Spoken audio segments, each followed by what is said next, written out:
નમસ્કાર મિત્રો, genius education add એમની નવી પ્રોડક્ટ રજૂ કરે છે ગણિત માટેના મેગ્નેટિક કાર્ડ્સ. તમે અહીં જોઈ શકો છો તો અહીં વિવિધ ગણિતના અંકો છે અને સાથે એના ચિહ્નો છે, જેમ કે તમે સરવાળો, બાદબાકી, ગુણાકાર અને ભાગાકાર, પછી મોટી સંખ્યા, નાની સંખ્યા એ જોઈ શકો છો. હવે આપણે એક ઉદાહરણથી જોઈએ.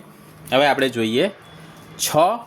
હવે અહીંયા જે છે, અહીંયા આપણે જમણી બાજુ મૂક્યા છે, તો આપણે એક લઈએ 6 વત્તા 1.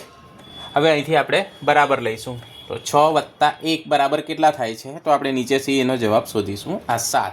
તો અહીંયા આપણે આ જોઈ શકીએ છીએ કે આપણે એક ઉદાહરણ સમજાવ્યું છે, 6 વત્તા 1 બરાબર 7 થાય છે.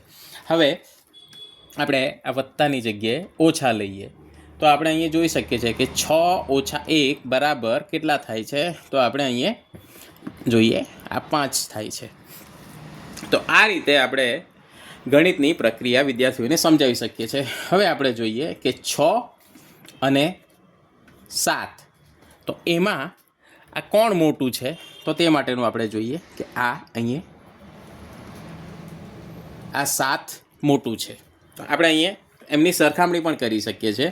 હવે આપણે અહીંયા બીજું ઉદાહરણ લઈએ કે 7 અને 5 એ બેમાં કોણ મોટું છે, તો આપણે અહીંયા આ રીતે વિદ્યાર્થીઓને સમજાવી શકીએ છીએ કે આમાં કઈ સંખ્યા મોટી છે. તો આ મેગ્નેટિક ટુકડાઓની મદદથી આપણે વિદ્યાર્થીઓને ગણિતની પ્રક્રિયા સમજાવી શકીએ છીએ. તે જ રીતે આપણે 7 ગુણ્યા 5 બરાબર કેટલા થાય છે, તો હવે આપણે નીચેથી એનું જોઈએ, તો અહીંયા 3 અને ત્યાર પછી એનું 5, એટલે આ 7 × 5 = 35. તો આપણે આ રીતે વિદ્યાર્થીઓને ગુણાકાર પણ સમજાવી શકીએ છીએ. તે જ રીતે હવે આપણે ઉલટું ઉદાહરણ લઈએ કે આ 35 છે, અહીંયા આપણે ભાગ્યા લઈએ